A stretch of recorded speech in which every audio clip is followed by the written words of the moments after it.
Barrackpore police কমিশনারেটের অন্তর্গত জেটিয়া থানার পাল্লাদহ গ্রামে এক মর্মান্তিক ঘটনা ঘটেছে। শিমুলতলা মথুরাবিল এলাকায় নিজের বাড়ি থেকেই ৮০ বছরের বৃদ্ধা ফুলচাঁদ বিবির গলাকাটা মৃতদেহ উদ্ধার হয়েছে।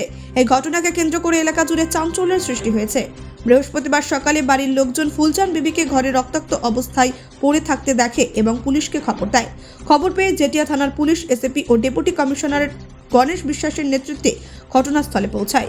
প্রাথমিক তদন্তে অনুমান করা হচ্ছে ফুলজান বিবিকে গলা কেটে খুন করা হয়েছে।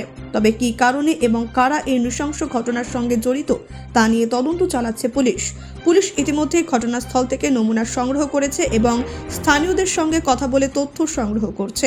এলাকাবাসী এই ঘটনা শুনে আতঙ্কিত এবং বৃদ্ধার পরিবারের প্রতি সহানুভূতি প্রকাশ করেছে। এখনো পর্যন্ত কাউকে গ্রেপ্তার করা হয়নি। পুলিশ জানিয়েছে হত্যাকাণ্ডের পেছনের কারণ উদ্ঘাটনে তৎপরতা চলছে।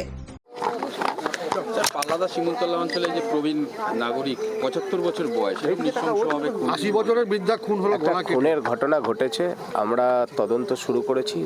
প্রাথমিক তদন্তে এখনই কিছু বলা তো সম্ভব নেই, এখনো কোনো রকম ডেভেলপমেন্ট হয়নি, কিছুটা আমাদের সময় লাগবে।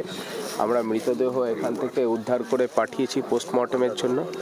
প্রাথমিক তদন্তে অনুমান খুনই হয়েছে, বাদবাকি এখনো কি কারণে খুন হয়েছে, কারা জড়িত বা কে জড়িত, এগুলো তদন্ত সাপেক্ষ। এখনই এই মুহূর্তে কোনো রকম বিস্তারিত বলা সম্ভব নয়। স্নিপার ডগ নিয়ে আসা হবে কি ভবিষ্যতে? ঠিক সেরকম পরিকল্পনা। ব্যুরো রিপোর্ট, নির্ভীক বার্তা।